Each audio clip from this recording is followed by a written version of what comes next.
All right, kids, we're back. Today we're going to be breaking down a whole beef primal.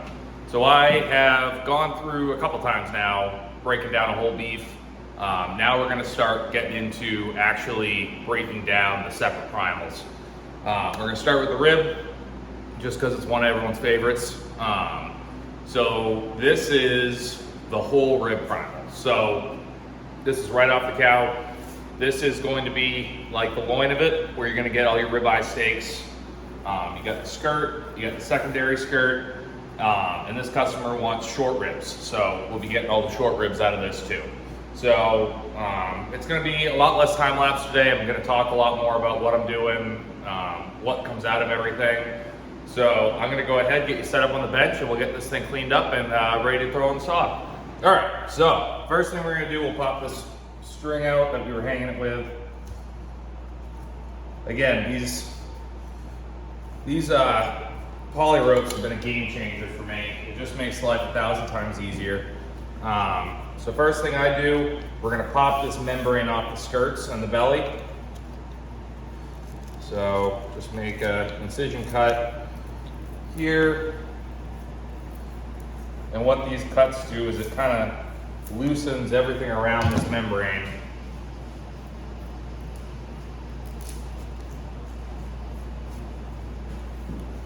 And makes the pull way easier. Trim that off, toss it in the grind. So once you have this started, it's fairly easy to pull this. I sometimes run into issues with pulling these membranes the way I hang my beef, just because I do break it down to where the rib primal is its own piece in the cooler. So every now and then, this belly will actually slop over the rib, or it'll go in the back, and it just makes pulling a little bit harder. But again, for how I hang, and the fact I don't have a rail system, I'll deal with that little bit of inconvenience to save my back. So we'll finish trimming that up, and we are gonna pop this skirt out. We'll make our incision cut, and once you start it, you just kind of gotta put even pressure and start pulling away. Unfortunately, the customer does not want the skirt on this one, so it'll end up being grind, but I will show you how to clean that up regardless. We're gonna pop that little piece of cartilage out that's right there. Trim that up.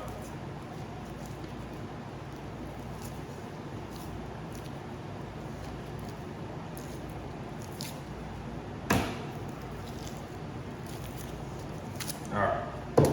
Then we'll go ahead and pull this secondary skirt out. I usually like to start right here. Let's make a line down.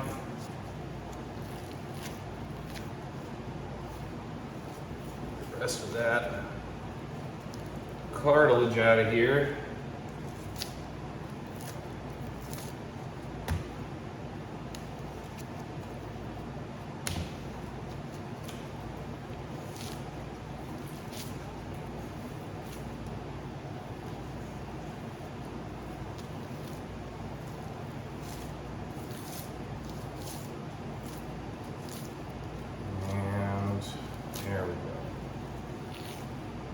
I'm not sure why the second skirt is not utilized very often.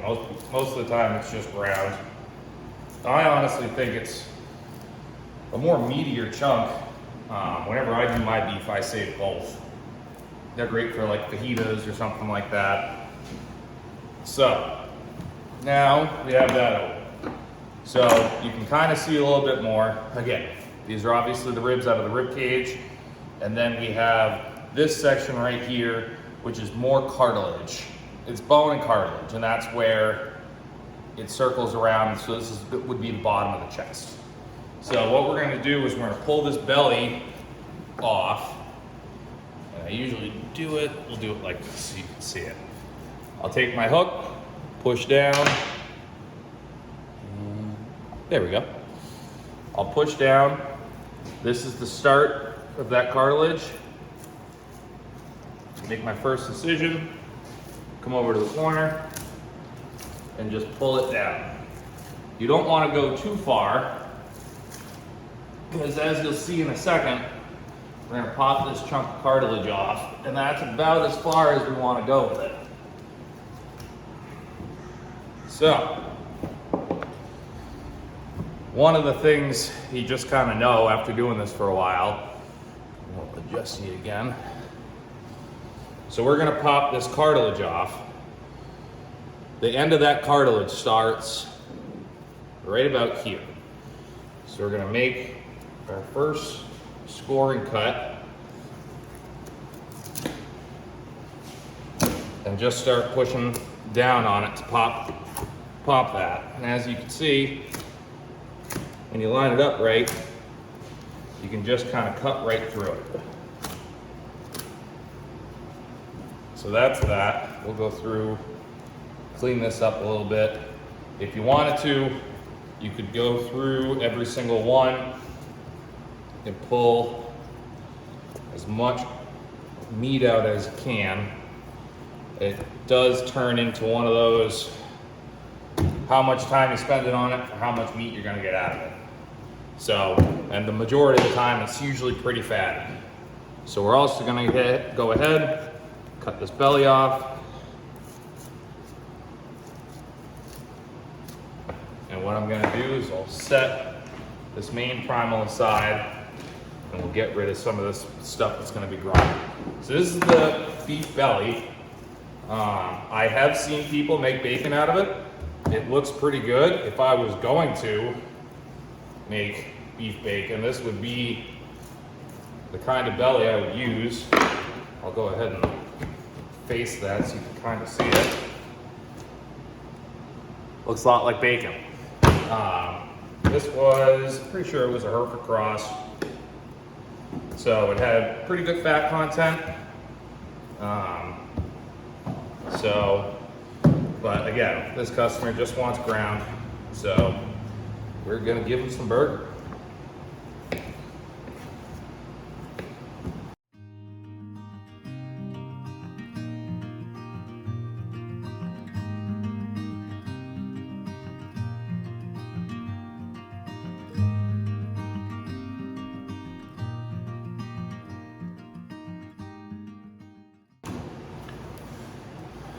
All right, so this is the main skirt.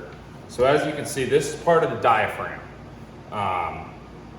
So we already pulled the membrane off this side that was facing up. So now we're gonna pop the membrane off the back of this. I usually like to trim it up a little bit more,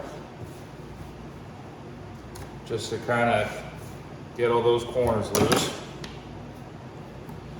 And start at the end here. You can usually just go ahead, pull this up. It's helpful to keep pressure on the skirt itself. And that's why. Again, I'm not too worried because this is grind, but you can pull this apart and turn it into two chunks, which, again, it's not the worst thing in the world, but if you're looking for good presentation, you want to keep it whole. So, pull that off. So there's that membrane. We'll toss that. So, as you can see, that's in half. Again, not a huge deal, and I'll show you a little trick if that ever does happen. If you're kind of doing presentation style, it is helpful. It's a little sneaky, but it's helpful. All right, so now you got a cleaned up skirt. And what you can do is, you can roll it.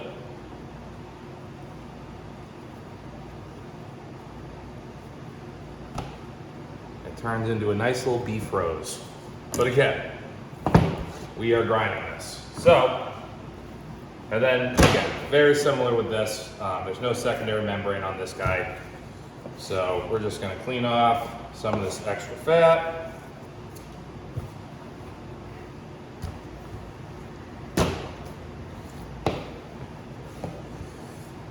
And just toss this in the ground. So now we're back to the whole rib primal. I like to pull the membrane off the rib before I do any of my cutting.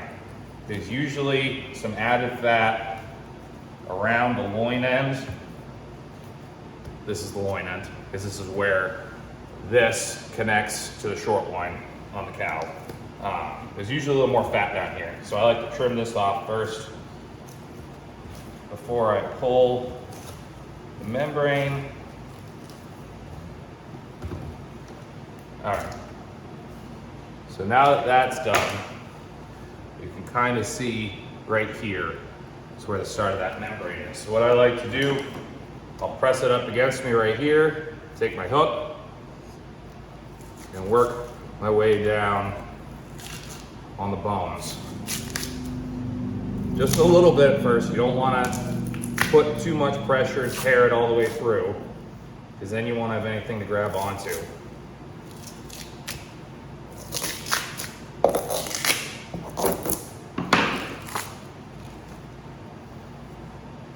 And if you got to use your knife to open it up a little bit, go for it. This can get a little tough sometimes, so it's good to just kind of take it slow.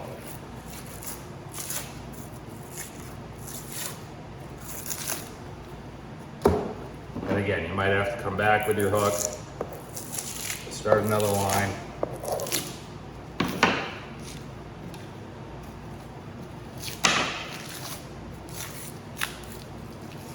And this is just so when you cook this stuff, it just gets real chewy. Doesn't have good mouthfeel. So it's just a little added benefit. Takes a little more time, but I promise you it's worth it. If you don't do it, it's not going to be the end of the world.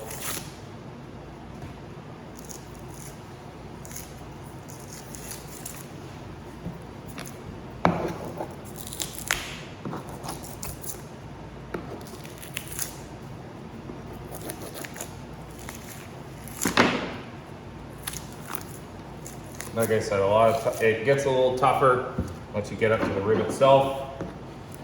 But worst case scenario, what you can do is once you have the rib and rib plate separated, you can come in with your knife and clean the rest of that up. All right, so that's what we're gonna do for that for now. I'll come back around with my knife and clean that up a little bit. We're gonna chine this, but I'm gonna clean a little bit of this fat up first. Gives me a little better view of what I'm cutting. You can do this on the bandsaw, you can do it with a handsaw. I've got the Sawzall right now. So what we're gonna do is we're gonna chine this rib plate. So that means if you look at this, this is the spine. So what we're gonna do is we're gonna come down here. You can see where that spinal cord goes in. We're gonna cut right here and separate these feather bones from the ribs itself. So we're gonna have an open spot right here. So I'm gonna go ahead, pull that Sawzall out, and we'll do that right now.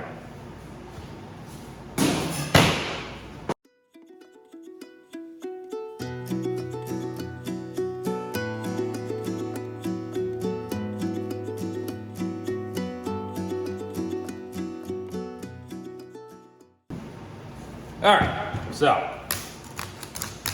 now that that is done, before I pull these ribs off, I'll use the little added leverage I have with them still being attached and go through and plop these feather bones out and trim this up a little bit.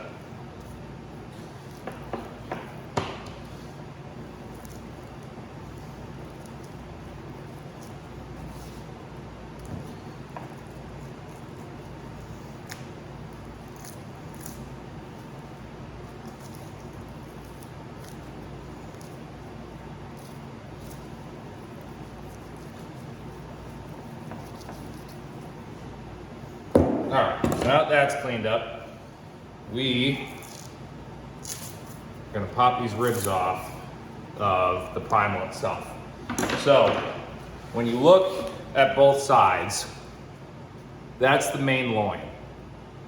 Right here is gonna be where the tail of that loin is. Now on either side, you can see it. It's just a little different. So here's the end on this one. So if you look at it from this perspective, the bone is going to be longer on this loin end than it is going to be on this chuck end. So what I usually like to do, I'll take a knife and just kind of score where I'm going to be cutting. So pull that sawzall back up. Look at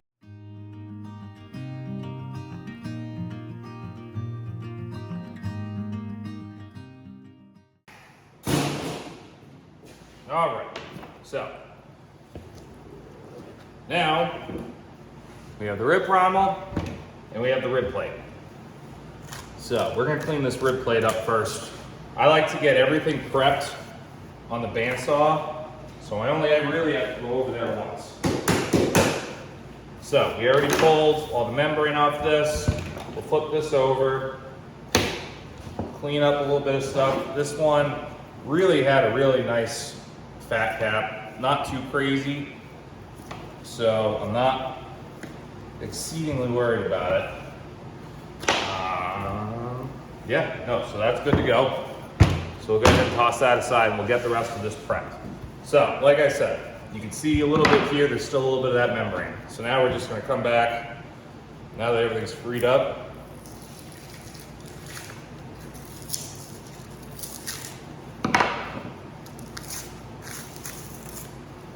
pull the rest of that off.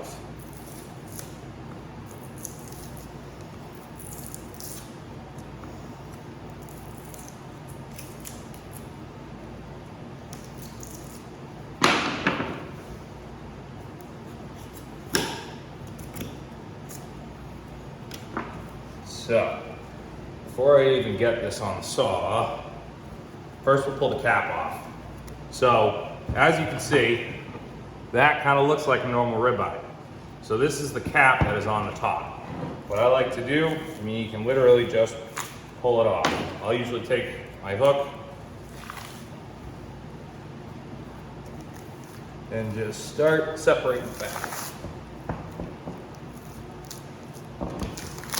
Again, just consistent pressure, a little bit of knife, and you can break down pretty much anything.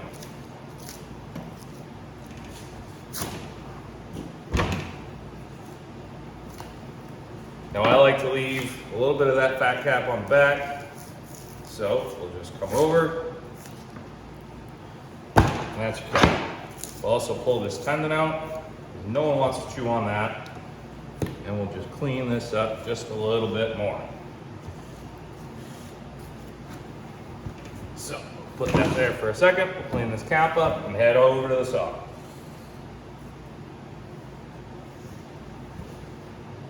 All this is just a little bit of cartilage from the shoulder blade, because this side is the part that's connected to the chuck. So when you look at this cap, this is really just an extension of the cap on the chuck. So we'll toss that.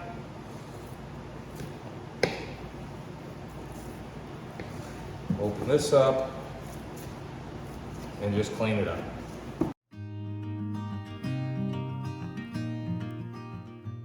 All right, so I'm gonna finish prepping this. So once again, I break my beef down into either 6 or 8s, depending on the size of the animal.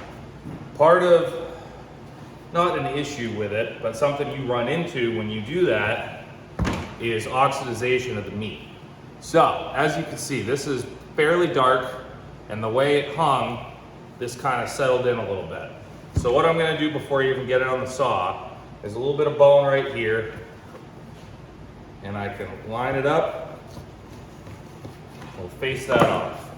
So, now, you can look and you can see the difference. That nice darker red color as opposed to this darker blackish color. this is still fine. We're gonna trim this bone off, toss that in the burger, everyone's gonna be happy.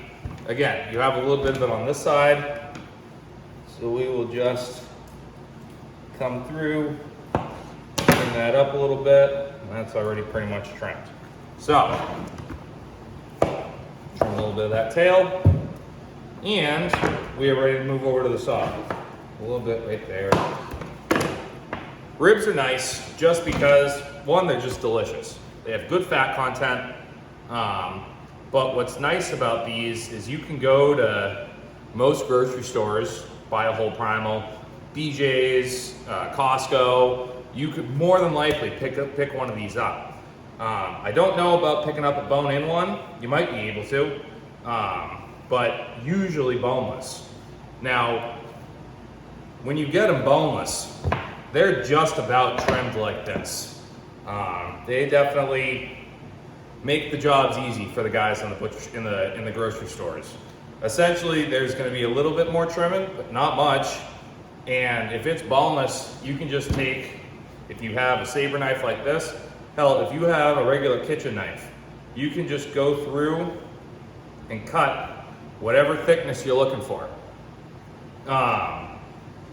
Even bone in with these guys, you can cut these with a knife. As you can see, these are where your ribs are, and there's tiny little bones right here that are left over from the spine. All you would have to do is take your knife and go in between each bone. You're gonna have some bruiser steaks, but you don't have to do anything. Or if you were looking to do something where you had a bone in and you wanted to do smaller steaks, what you could do, it's a little risky, and I know it works, but you can take your knife, flip this over, cut whatever size steaks you want, and if you end up hitting the bone, you can take a Sawzall like I just did and finish your cut. Or with a handsaw, with a bone saw, anything. You can go through, you can cut the rib the size that you want it. Because I do have a bandsaw, and this customer wants 1.25 inch, we're gonna go through and we are just going to cut those on the saw. So I will go ahead and pop you over there for a second, and we'll see how it goes.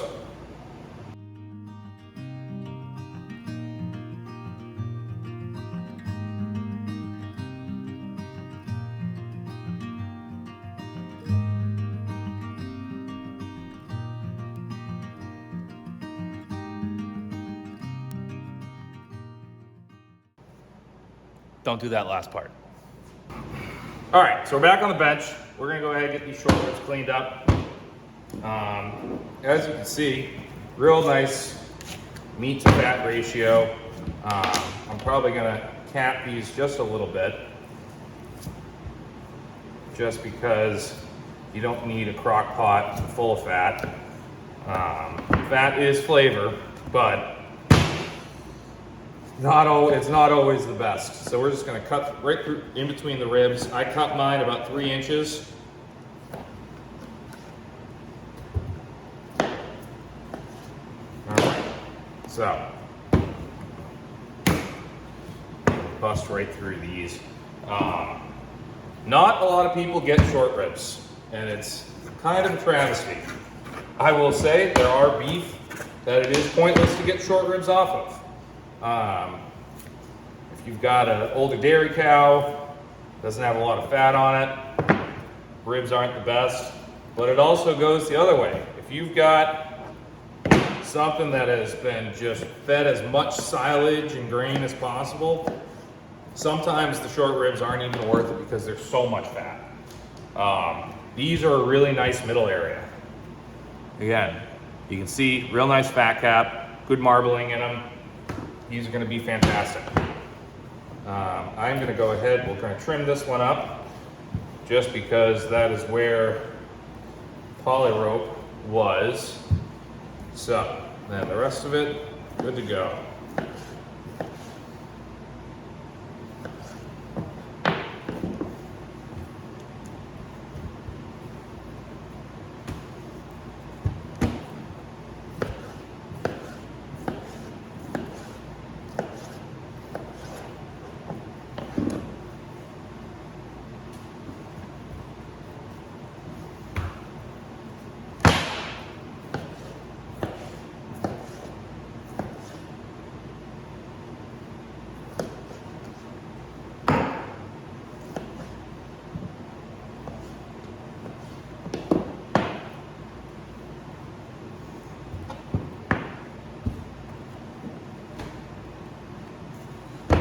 All right, so now we're on to the ribs. Again, these came out really nice. We're starting over here on the loin end, so there's always a little less marbling on this side. Again, just because it's connecting to the strip. I'll go ahead and bring this tray back over once we're all done. But I really hope this video was helpful to people, because like I said, ribeyes are definitely, even if you don't know meat well, you know what a ribeye is. It's one of those things that's always out there. And like I said, you can get specials. You can hit specials sometimes to get whole primals. And it makes your life a lot easier. You can get some really nice meat for cheap. But I can definitely understand how it can be intimidating to someone when you open up a cryovac bag and you've got an 18-pound chunk of meat that you got to figure out what to do with. I'm here to tell you it's real simple. So we're just going to finish trimming these up. And as you can see, the further down the stack we go, when you're cleaning these, you get over towards the chuck end, which is it's ironic because it's technically the large end of the rib, but as you get down, it technically gets a little smaller once you take that cap off. So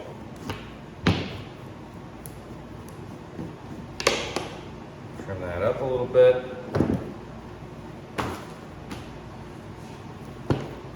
And the way I'm setting these up on the tray, you'll be able to see it a little bit better.